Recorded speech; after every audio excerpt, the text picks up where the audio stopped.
January 31, 1945.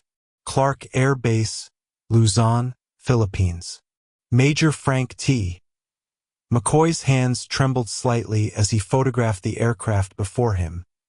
An intact Mitsubishi G4M Betty bomber bearing the tail number 763-12. This cannot be their standard design. No Air Force would build bombers this way. The fuselage gleamed in the tropical sun, its distinctive cylindrical shape justifying its Allied nickname. Measuring nearly 20 meters from nose to tail, the bomber sat on its tricycle landing gear, like a massive cigar resting on the tarmac. The wings, spanning 25 meters tip to tip, showed no battle damage. The engines, 14-cylinder radials producing 1,500 horsepower each, appeared intact. This was not a crashed aircraft salvaged from wreckage. This was a complete, operational bomber abandoned by its crew during the American advance.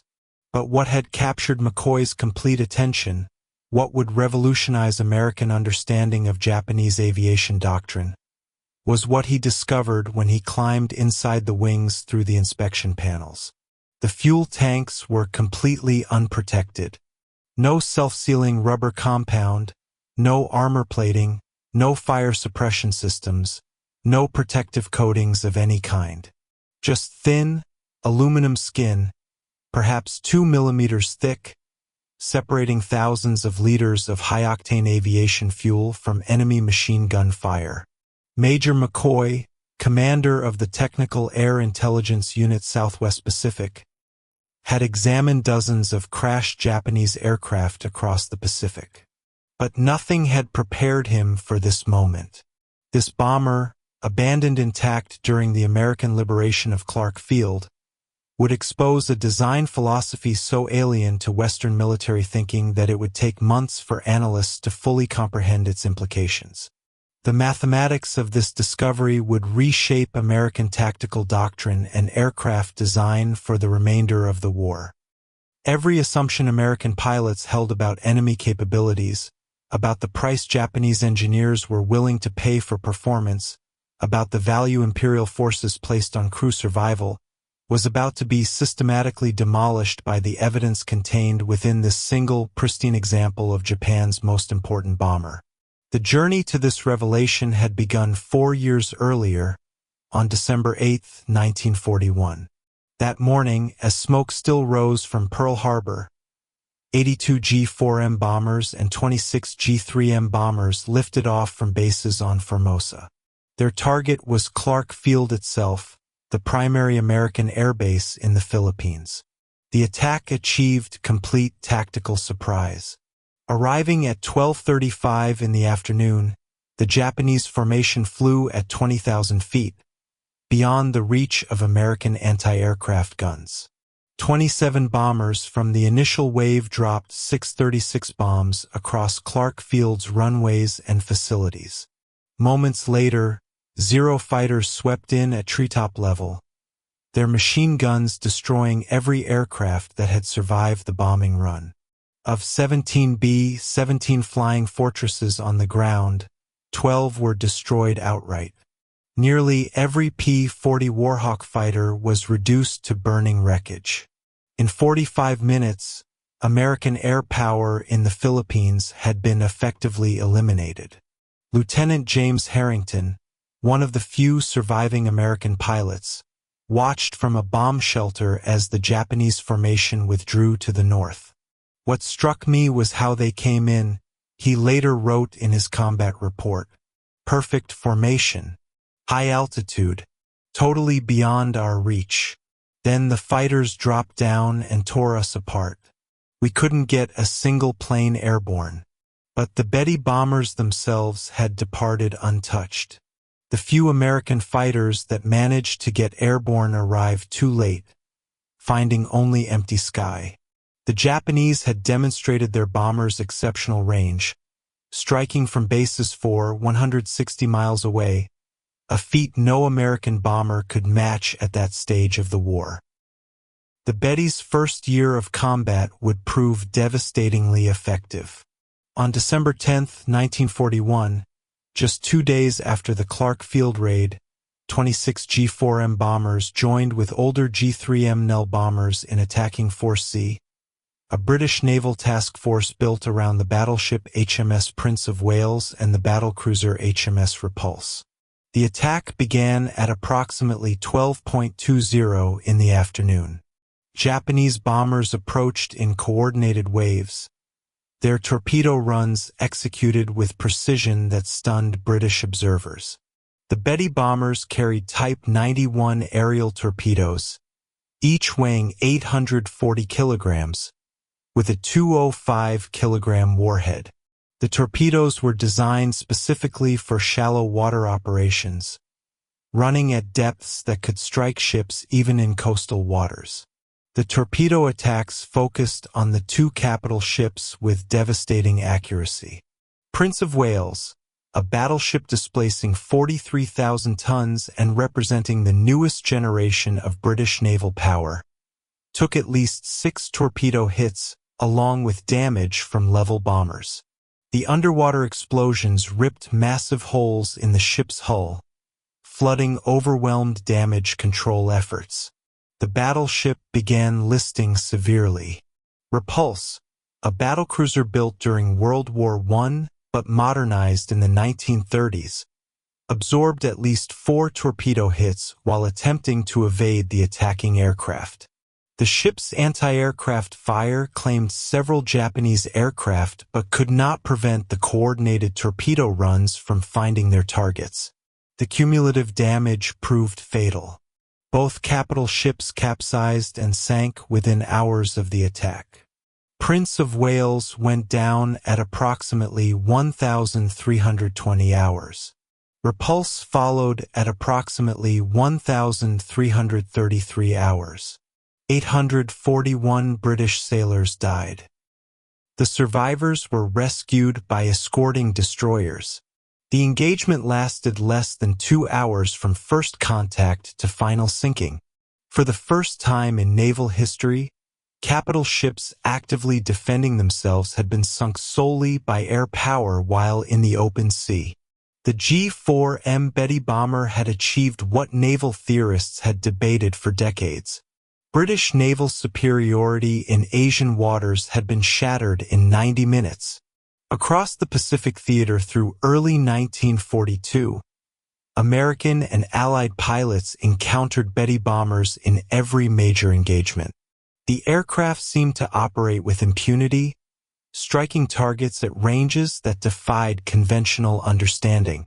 They hit Darwin, Australia from bases 1,500 miles away, demonstrating reach that exceeded any Allied bomber's capability. They attacked Port Moresby from airfields across New Guinea's mountain ranges, maintaining pressure on Allied positions throughout the southwest Pacific. They struck Guadalcanal from Rabaul, a distance exceeding 600 miles, projecting Japanese air power across vast ocean expanses. The Betty's operational range gave Japanese forces strategic flexibility that Allied commanders struggled to counter. American fighters based at forward positions lacked the range to intercept Betty bombers departing from distant bases. Allied airfields came under attack from Japanese bases that were themselves beyond Allied striking range. The asymmetry in bomber capability meant that Japanese forces could attack at will, while Allied forces struggled to retaliate effectively. This advantage persisted through the first 6 months of the war. Betty bombers participated in virtually every Japanese offensive operation across the Pacific and Southeast Asia. They struck targets in the Philippines, Malaya, Netherlands East Indies, New Guinea, and the Solomon Islands. They supported naval operations throughout the theater. They performed reconnaissance missions that exceeded the range of any Allied aircraft. The Betty became the symbol of Japanese air power's reach and effectiveness. But the advantage depended entirely on limited Allied fighter opposition. When Betty formations could strike without interception, when they could approach targets at high altitude beyond anti-aircraft range, when they could deliver weapons and depart before fighters arrived, the aircraft was devastatingly effective. These conditions characterized operations during the first half of 1942 when Allied air strength remained limited and dispersed. But by mid-1942, the tactical picture began to change. As American fighter strength increased, as Wildcats gave way to more capable Hellcats and Corsairs, as pilot training improved and tactical doctrine evolved, Betty crews began reporting disturbing losses. The shift became undeniable on August 8, 1942. 23 G4M bombers from the 4th Air Group departed Rabaul to attack American positions at Guadalcanal. American fighters intercepted the formation over Savo Island.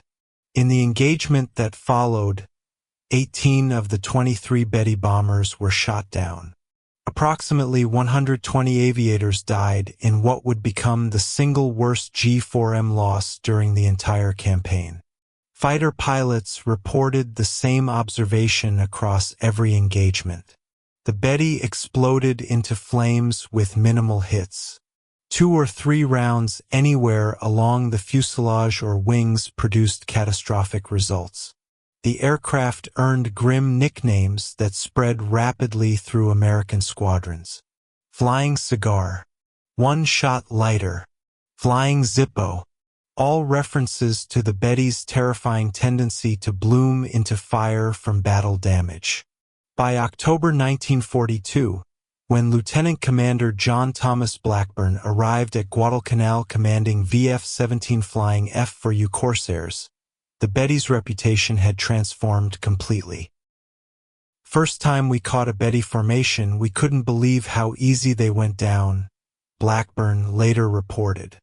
Hit them anywhere along the fuselage or wings, and they'd explode.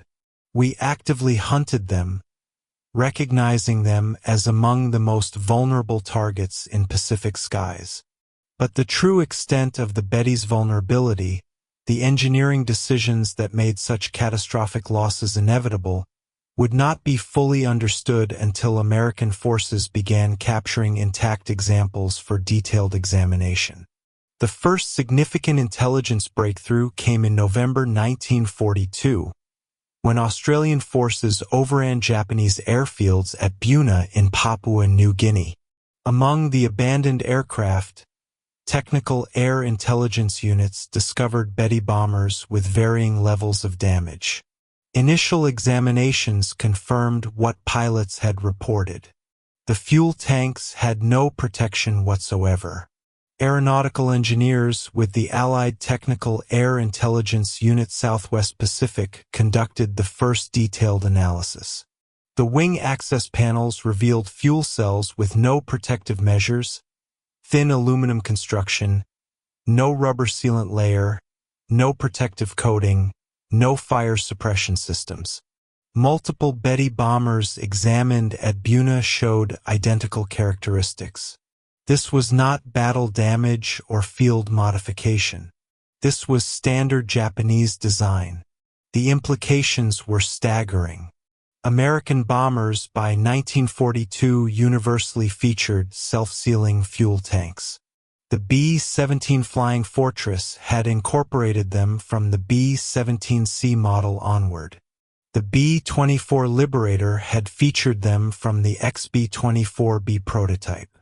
Even fighter aircraft like the P-38 and P-47 featured protected fuel systems.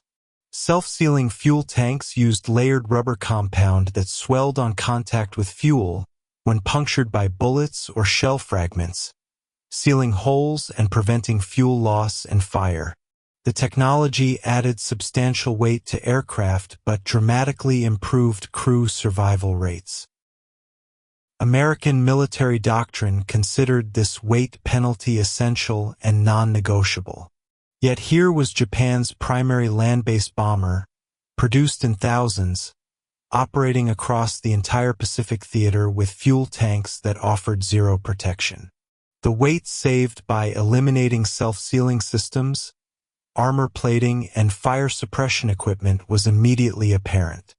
But the cost in crew lives was becoming equally obvious in loss statistics that mounted with every engagement. The captured Betty at Clark Field in January 1945 would provide the most complete technical analysis. Major McCoy and his team spent 3 weeks dismantling and documenting every system. Their report, classified secret and distributed to all Allied air forces, detailed specifications that explained both the Betty's extraordinary capabilities and its catastrophic vulnerabilities. The G4M Model 1 specifications revealed an aircraft optimized ruthlessly for range and speed. Empty weight of 6,741 kilograms, remarkably light for a bomber of its size. Maximum takeoff weight of 9,500 kilograms. Fuel capacity of 4,780 liters distributed across 8 unprotected tanks, 4 in each wing, positioned in the wing's center section where they were most vulnerable to combat damage. Top speed of 428 kilometers per hour, or approximately 265 miles per hour. Maximum range of 6,034 kilometers, exceeding 3,700 miles. Service ceiling of 8,500 meters. Crew complement of 7 members, including pilot, co-pilot, navigator, bombardier, radio operator, and 2 gunners. The fuel system design was particularly revealing. The 8 tanks were arranged in 4 groups of 2, positioned along the wing's longitudinal axis where the wing joined the fuselage. This placement maximized fuel capacity by utilizing the thickest portion of the wing structure, but it also positioned the tanks directly in the path of enemy fire during combat. Any attack from the side or below would inevitably strike fuel tanks. The aluminum construction provided no protection. The absence of self-sealing compounds meant that even small punctures would leak fuel continuously. American engineers calculated that the weight saved by eliminating protection systems exceeded 500 kilograms per aircraft. This weight savings translated directly into additional fuel capacity and extended range, but the cost and vulnerability was equally calculable. Combat reports showed that Betty bombers hit anywhere in the wing area, exploded with near certainty. The unprotected tanks created what engineers termed a critical failure point, a single system whose destruction guaranteed loss of the entire aircraft. These numbers told the story of design choices made in September 1937, when the Japanese Navy issued requirements that would define the G4M's entire existence. Top speed of 398 kilometers per hour. Cruising altitude of 3,000 meters. Range of 4,722 kilometers unloaded, or 3,700 kilometers carrying 800 kilograms of bombs or torpedoes. The requirements reflected Japanese naval strategy in the late 1930s. Japan's empire stretched across vast Pacific distances. Naval bases were separated by thousands of kilometers of ocean. The Navy needed bombers capable of striking enemy positions far beyond the range of carrier aircraft. Bombers that could operate from land bases to support naval operations across the entire theater. Existing Japanese bombers fell far short of these requirements. The G3M Nell bomber, then in service, had a maximum range of approximately 3,000 kilometers. American bombers like the B-17 had even more limited range in their early variants. No bomber in service anywhere in the world in 1930. 7 could strike targets at the distances Japanese planners envisioned. The Navy's requirements were not arbitrary. They were calculated based on the distances Japanese forces would need to cover in any future Pacific conflict.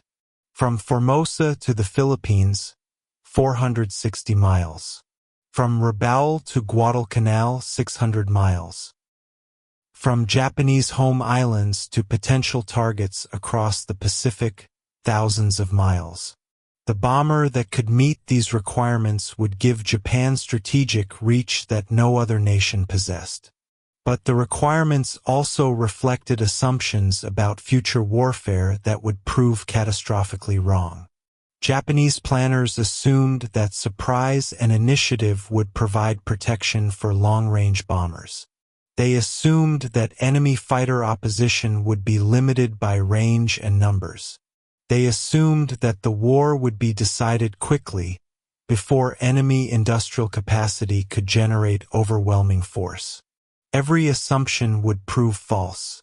The man tasked with achieving the impossible was Kiro Honjo, who led the Mitsubishi design team after taking over from Joji Hattori. Honjo had studied bomber design at Junkers in Germany during the early 1930s, absorbing European aeronautical engineering principles and manufacturing techniques before returning to Japan. He understood immediately that meeting the Navy's requirements would demand compromises that Western air forces would never accept. Honjo assembled a team of engineers at Mitsubishi's Nagoya facilities to tackle the design challenges. The team analyzed every aspect of bomber design, calculating weight budgets for every component and system. They studied existing bombers from multiple nations, identifying where weight could be reduced without compromising structural integrity. They experimented with new construction techniques and materials that might offer weight savings. The mathematics were brutally simple. To achieve the required range, the aircraft needed massive fuel capacity. Each liter of aviation fuel weighed approximately 0.8 kilograms. 4,780 liters of fuel meant approximately 3,800 kilograms of fuel weight at full load.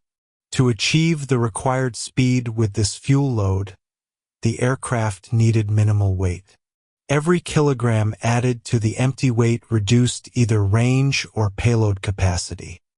These two requirements existed in direct opposition. Fuel was heavy. Protection systems were heavy. Armor plating weighing hundreds of kilograms would be required to protect crew positions and vital systems. Self-sealing fuel tanks added substantial weight through the rubber compounds and additional structure required. Fire suppression systems added weight. Redundant safety measures added weight. The cumulative weight of adequate protection would prevent achieving the required performance. Honjo made the decision that would define the G4M throughout its service life. Protection would be sacrificed for performance. The fuel tanks would be unprotected aluminum construction. No self-sealing compounds. No armor plating around fuel cells. No fire suppression systems beyond basic fire extinguishers. No redundant safety measures. Every kilogram saved would be invested in fuel capacity, range, and achieving the Navy's performance specifications. The decision was not made lightly. Honjo understood the risks. His team calculated the vulnerabilities that unprotected fuel tanks would create. They knew that combat damage to the wings would likely prove catastrophic. But they also knew that the Navy's requirements could not be met any other way with available technology. The choice was between an aircraft that met performance specifications with known vulnerabilities or an aircraft that failed to meet requirements but offered better protection. The Navy had demanded performance. Honjo delivered performance. The first G4M prototype flew on October 23, 1939. The aircraft met every performance requirement the Navy had specified. Speed exceeded expectations. Range surpassed projections. Payload capacity satisfied operational needs. The bomber entered production as the Navy Type 1 attack bomber, with Mitsubishi building the aircraft at plants in Nagoya. Initial production models, designated G4M Model 1, began reaching operational units in April 1941. By December 1941, approximately 180 G4MS were in service with the Japanese Navy. These aircraft would form the backbone of Japanese land-based air power throughout the Pacific War. The Betty's combat debut at Clark Field and against Force Z demonstrated the wisdom of Honjo's design priorities in the specific conditions of early 1942. When facing limited opposition, when achieving surprise, when operating beyond the range of enemy fighters, the Betty was devastatingly effective. Its range allowed strikes from bases that enemies considered safe. Its speed permitted rapid penetration of target areas. Its payload delivered meaningful damage. But these advantages depended entirely on the assumption that Betty formations would face minimal opposition.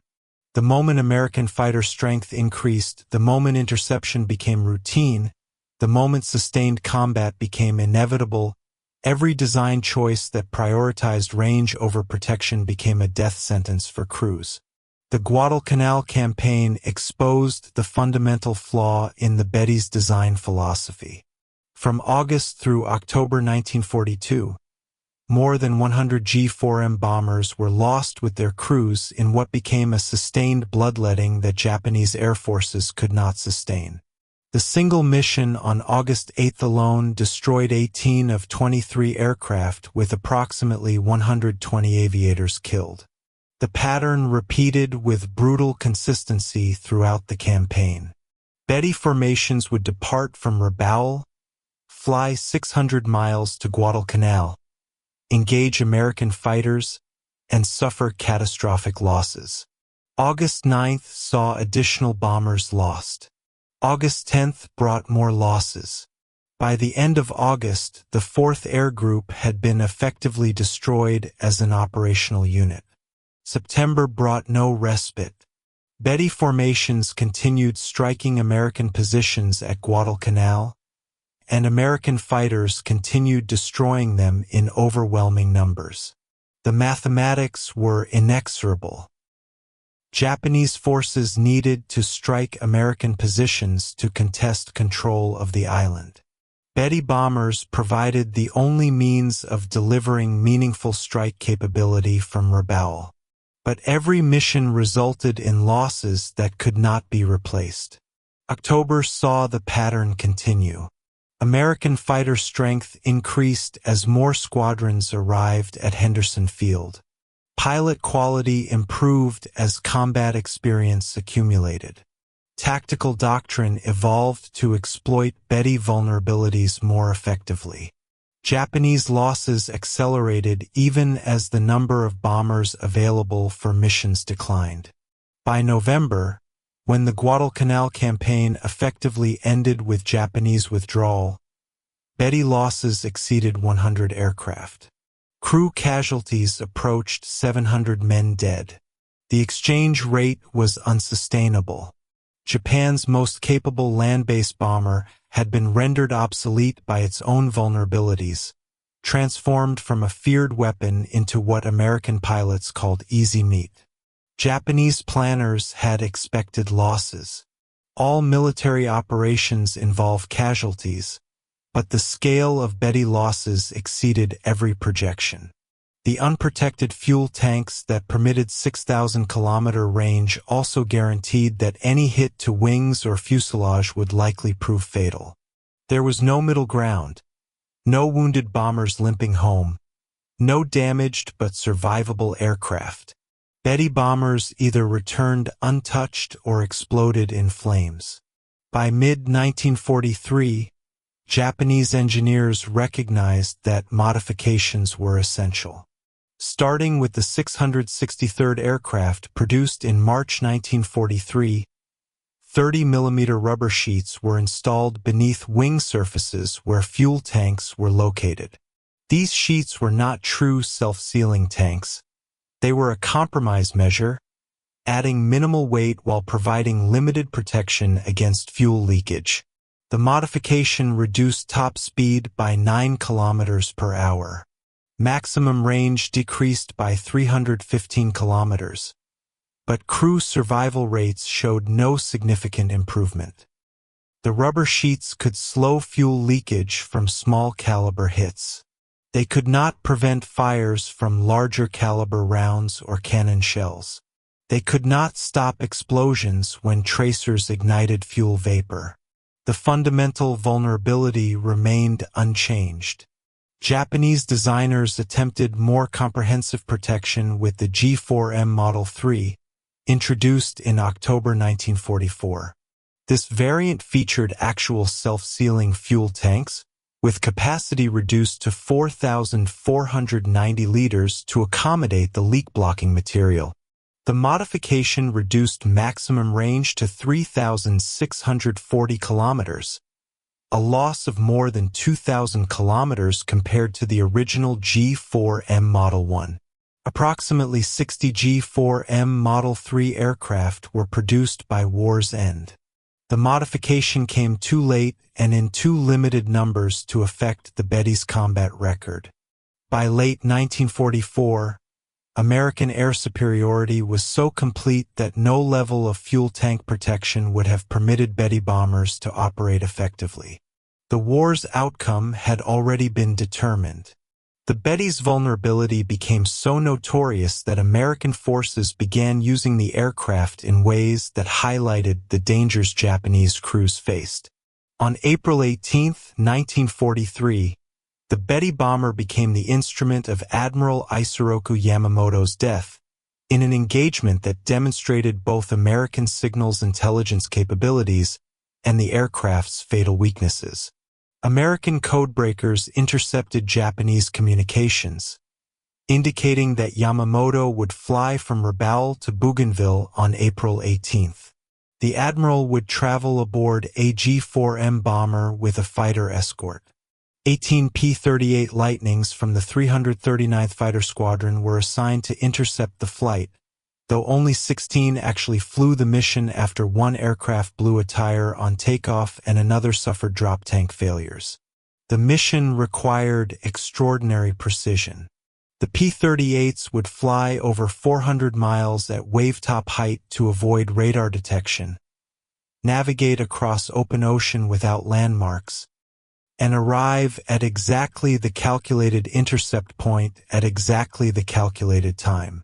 Any error in navigation, any deviation in timing, would result in mission failure. The intercept had to occur within a narrow window when Yamamoto's aircraft would be vulnerable. The P-38s departed Guadalcanal at 0725 hours. They flew at 50 feet above the ocean for over 400 miles, maintaining strict radio silence. Navigation was by dead, reckoning, and timing. The formation arrived at the calculated intercept point with precision that would become legendary in aviation history. At 0934 hours, exactly on schedule and exactly 1 minute ahead of the calculated intercept time, the P-38s spotted Yamamoto's formation. 2 Betty bombers flying at low altitude with 60 fighters as escort. Captain Thomas Lanfear and First Lieutenant Rex Barber broke from the formation to engage the bombers, while other P-38s held off the Zero fighters. Barber engaged the lead Betty bomber, which carried Admiral Yamamoto. The bomber took hits to the wing area where the unprotected fuel tanks were located. The aircraft exploded in flames and crashed in the jungle. Yamamoto's was recovered. The Toma? Following day, he had been killed by injuries sustained during the crash. The second Betty bomber also crashed, killing all aboard. The operation demonstrated multiple aspects of Allied superiority. April 18, 1943. The skies above Bougainville Island shimmered in the tropical heat as 18 American P-38 Lightning fighters flew in tight formation at treetop level. Their mission, codenamed Operation Vengeance, was unlike any in the history of aerial warfare, to intercept and assassinate Admiral Isoroku Yamamoto, the mastermind behind Pearl Harbor and commander-in-chief of the Japanese Combined Fleet. The intelligence that led to this mission came from a miracle of cryptography. American codebreakers at Station HYPO in Hawaii had cracked the Japanese Navy's JN-25 encryption system. A decrypted message revealed Yamamoto's exact itinerary, his plane, his escort, his departure time, and even the minute he was expected to land. The Americans would have only one chance. Yamamoto's transport aircraft was a Mitsubishi G4M Betty, serial number T1-323. It was escorted by 60 fighters and flown by one of Japan's top naval pilots. But the Betty's strengths, its range and light construction, were also its fatal weaknesses.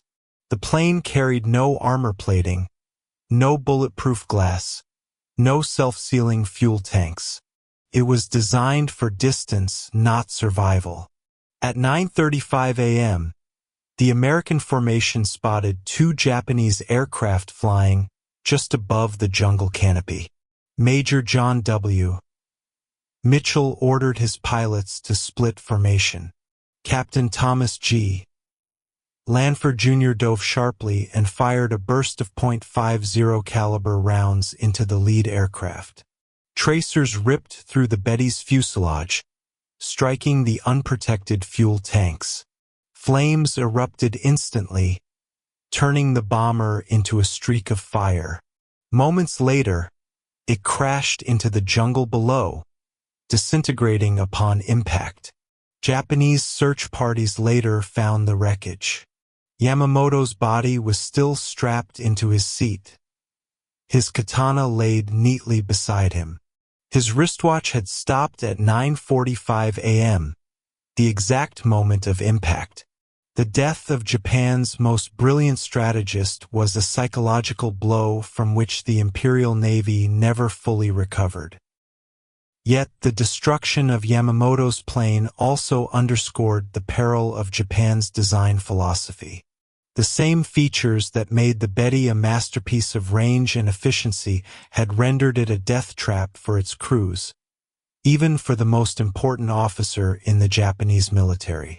By 1943, Japanese engineers were already aware of the Betty's fatal vulnerabilities.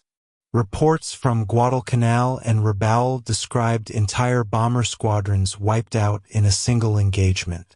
Yet Tokyo's aircraft industry, constrained by limited materials and strategic priorities, refused to compromise on range. Armor plating added weight.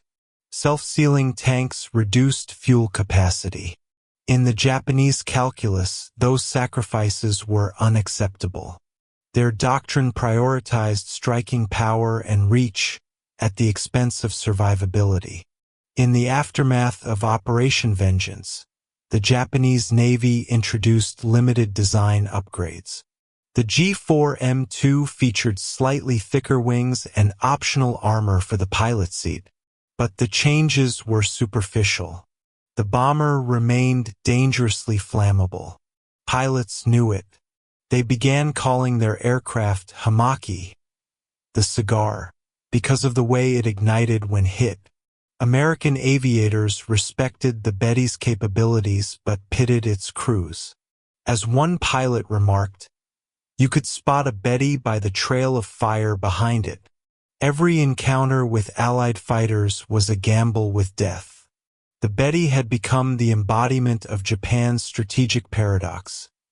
Brilliant engineering enslaved by desperate doctrine. By late 1944, Japan's empire was collapsing. The Philippines had fallen, and the U.S. Navy's advance toward Okinawa was unstoppable. The once mighty Imperial Navy was crippled by fuel shortages, its carriers destroyed, its airfields bombed to rubble. In this desperate final phase of the war, the Betty bomber found a new and tragic purpose. As the mothership for Japan's most extreme weapon, the Yokosuka MXY-7 Oka, or Cherry Blossom. The Oka was a manned rocket-propelled bomb. Strapped beneath the belly of a G4M Betty, it was carried within range of Allied fleets, then released to glide toward its target before igniting its rocket engine for a terminal dive at 600 miles per hour. The pilot had no parachute. His mission was to die. The Betty, already a vulnerable aircraft, became even more fragile when burdened with an Oka. The extra weight and drag reduced its speed and maneuverability, making it easy prey for American fighters.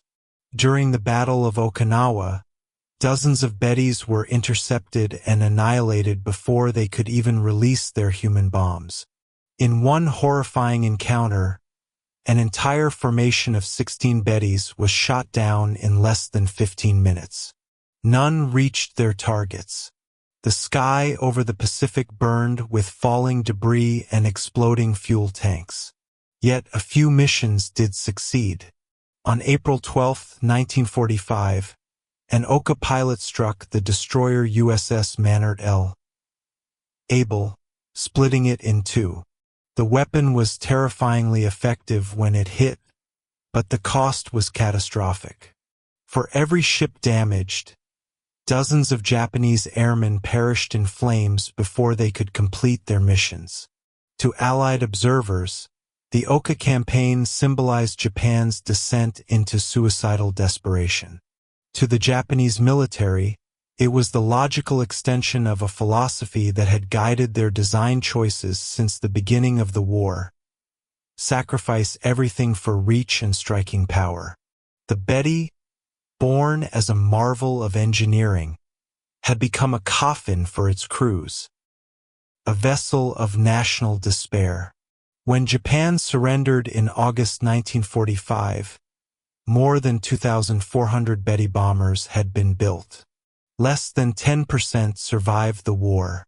Thousands of aviators had died not because of poor training or tactical errors, but because of deliberate engineering decisions. The unarmored fuel tanks that once symbolized technological audacity had become monuments to self-destruction. After the war, captured Betty bombers were studied by Allied engineers. They marveled at the aircraft's lightweight frame, its precision design, and the craftsmanship of its engines. But their admiration quickly gave way to disbelief when they saw the utter lack of protection for the crew. To American designers who valued survivability and redundancy, it was almost unthinkable. To the Japanese, it had been a matter of honor. The Betty story mirrors the story of Japan's air war itself. Brilliant in conception, doomed in execution. Its range allowed it to dominate the skies in 1941, to strike fear across the Pacific. But its vulnerabilities foreshadowed the fate of an empire that overreached. An empire that sought victory through perfection of design, and found defeat through its own inflexibility. In the final months of the war, as American bombers incinerated Tokyo and Osaka, a handful of Betty bombers were repurposed for evacuation flights. They carried wounded soldiers, high-ranking officers, and even diplomatic envoys seeking surrender terms. On August 19, 1945, one of these Bettys, painted white with green crosses, carried the Japanese surrender delegation to Aishima to meet Allied representatives. It was escorted by American fighters all the way, this time not as enemies but as witnesses to history. The Betty had outlived the war it was built for. Its aluminum skin bore the scars of 1,000 missions, 1,000 losses, 1,000 flames across the Pacific. But in its failure, it taught lessons that shaped the future of aviation. Engineers learned that range alone could not win wars. Survival mattered. Protection mattered. Human life mattered. Today, only a handful of Mitsubishi G4M Betty bombers remain. Most are corroded relics resting in humid jungles or the depths of the Pacific. Yet for historians and aviators alike, the Betty stands as one of the most paradoxical aircraft ever built. At once a masterpiece of ingenuity and a symbol of tragic sacrifice. From the triumph of Pearl Harbor to the tragedy of Iwo Jima, from Yamamoto's death to the suicidal Oka missions, the story of the Betty bomber is the story of Japan's rise and fall in the air war of the Pacific. It is a story of brilliance, courage, and catastrophe, of men who flew farther than any of their enemies, but rarely returned home.